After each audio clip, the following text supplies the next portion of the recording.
जय श्री राधे कृष्णा। ओम कुकरेजा चैनल पर आपका हार्दिक स्वागत है। हरि अनंत हरि कथा अनंता में आज सुनिए सोमवती अमावस की कथा। सोमवती अमावस की कहानी। सोमवार को आने वाली अमावस को सोमवती अमावस कहते हैं। इस दिन सोमवती अमावस की कहानी सुनी जाती है। सोमवती अमावस के दिन पीपल व तुलसी की जल, मूली, रोली, चावल, चंदन, सिंदूर, फूल, प्रसाद, कब्जा, वस्त्र व दक्षिणा से पूजा की जाती है। धूप दीप कर 108 फल या साग या कुछ भी पीपल को चढ़ाए जाते हैं। इसके बाद सोमवती अमावस की कहानी सुनी जाती है और 108 या 8 परिक्रमा दी जाती हैं। 13 चीजें सोमवती अमावस को ब्राह्मण को दे दी जाती है। सोमवती अमावस की कहानी कथा इस प्रकार से है। सोमवती अमावस्या की कहानी। एक साहूकार के 7 बेटे, 7 बहू और एक बेटी थी। साहूकार के घर एक जोगी भिक्षा मांगने आता था। जोगी को साहूकार की बहू भिक्षा देती थी तो वह ले लेता था, लेकिन जब बेटी देती थी तब वह भिक्षा नहीं लेता और कहता कि बेटी सुहागन तो है पर इसके बाद में दुहाग लिखा है। यह बात सुन सुनकर बेटी को चिंता होने लगी और उसका शरीर कमजोर होने लगा। उसकी मां ने पूछा कि बेटी, तुम इन दिनों इतनी कमजोर दिखाई देती हो। तब उसने बताया कि एक जोगी भिक्षा मांगने आता है जो कहता है कि बेटी है तो सुहागन, लेकिन इसके नसीब में दुहाग दुख लिखा है।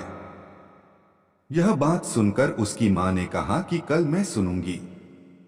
अगले दिन जब जोगी भिक्षा लेने आया तो उसकी मां छुपकर बैठ गई। जब बेटी भिक्षा देने लगी तो जोगी ने वही बात फिर से बोली। इतनी बात सुनकर उसकी मां बाहर निकलकर आई और बोली, एक तो हम तुम्हें भिक्षा देते हैं और तू ऊपर से हमें गाली देता है। तब जोगी बोला कि मैं गाली नहीं देता, जो सच है वही बोलता हूं, जो इसके भाग में लिखा है वही कहता हूं।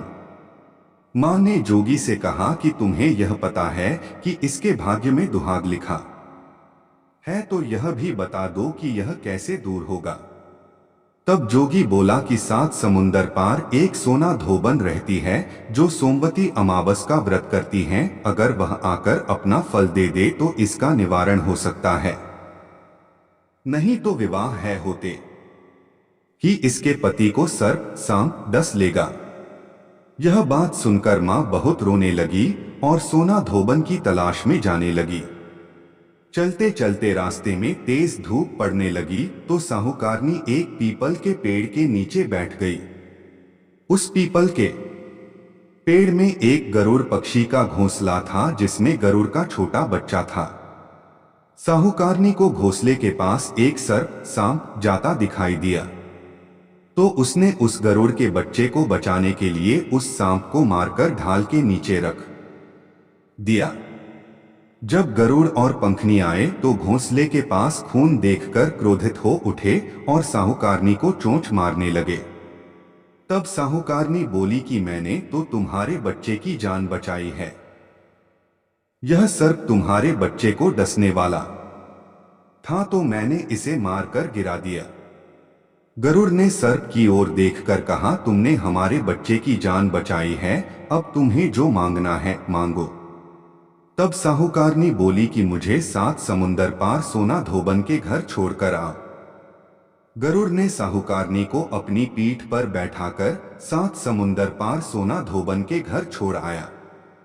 वहां जाकर साहूकारनी ने सोचा कि सोना धोबन को कैसे राजी किया जाए। सोना धोबन के 7 बेटे बहू थे।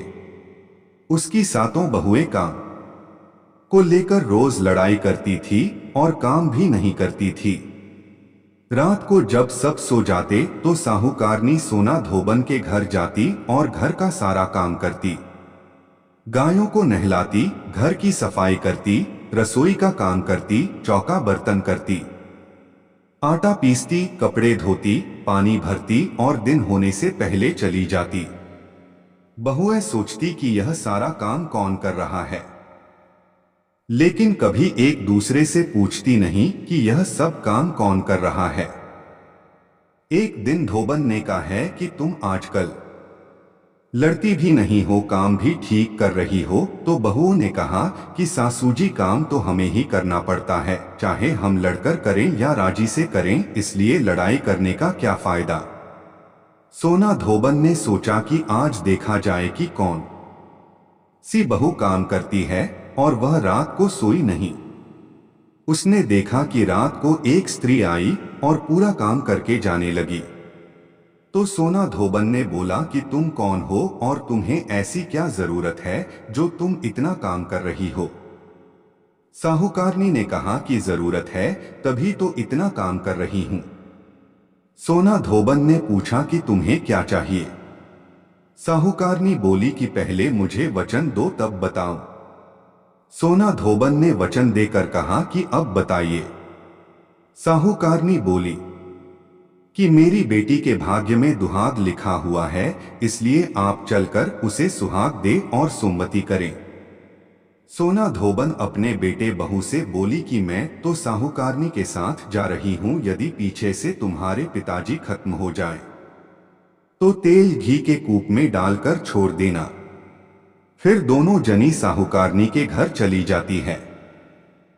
साहूकार की बेटी का ब्याह होने लगा, दूल्हा फेरों में बैठ गया। सोना धोबन दूल्हे के घुटने के पास कच्चा करवा रखा। उसने दूध डाला और तांत का तार लेकर बैठ गई। थोड़ी देर बाद सांप दूल्हे को डसने के लिए आया। सोना धोबन ने करवा आगे रखा और तार से बांध दिया, लेकिन दूल्हा डर के मारे मर गया। तब सोना धोबन ने टीके में से रोली निकाली, मांग में सिंदूर निकाला, कोया आंख में से काजल निकाला और मेहंदी निकालकर छोटी अंगुली से छींटे मारे और बोली कि आज दिन तक मैंने जितनी सोमवती अमावस करी उनका फल तो साहूकार के बेटी को लग जाए, और आगे जो मैं सोमवती अमावस करूं वह मेरे बेटे को लगे। इतना कहते ही दूल्हा जीवित हो गया और सब सोमवती की जय जय बोलने लगे। सोना धोबन वापस जाने लगी, तब साहूकारनी बोली कि तुमने मेरे जवाई को नया जीवन दान दिया है, इसलिए कुछ भी मांगो। वह बोली कि मुझे तो कुछ नहीं चाहिए, सिर्फ एक हांडी दे दो। वह हांडी लेकर चली जाती है। रास्ते में सोमवती आती है तो हांडी का 108 परिक्रमा लगाकर पीपल के पेड़ के नीचे गाड़कर घर आ जाती है। घर आकर देखती हैं तो उसका पति मरा हुआ तेल और घी के रूप में पड़ा है। तब वह टीका में से रोली निकाली, मांग में से सिंदूर निकाला, कोया में से काजल निकाली, नुम्बा में से मेहंदी निकालकर चिटली अंगुली से छींटे दिए और बोली, मैंने जो रास्ते में सोमवती की है उसका फल मेरे पति को लगे। इतना कहते ही उसका पति उठकर बैठ गया। घर का ज्योतिषी आया और बोला कि जजमान, सोमवती अमावस को मेरा क्या है तो दक्षिणा दे।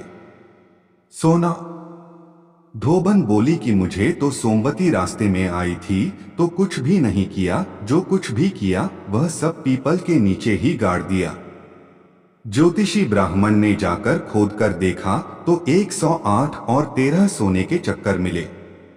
ज्योतिषी ब्राह्मण सबको घर ले आया और बोला कि ऐसी फेरी की है, और मुझे बोल दिया कि कुछ भी नहीं किया। सोना धोबन बोली, यह तो तुम्हारे भाग से ही हुआ है, इसलिए इसे तुम ही ले जाओ।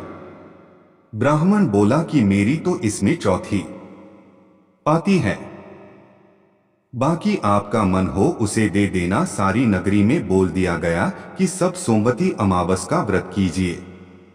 हे सोमवती अमावस, जैसा साहूकार की बेटी को सुहाग दिया वैसा सबको देना। सोमवती अमावस की कहानी कहने वाले को, सोमवती अमावस की कहानी सुनने वाले को, हामी भरने वाले को और अपने पूरे परिवार को देना। जय सोमवती अमावस। मैं आशा करता हूं कि आपको सोमवती अमावस की कहानी पसंद आई होगी। धन्यवाद।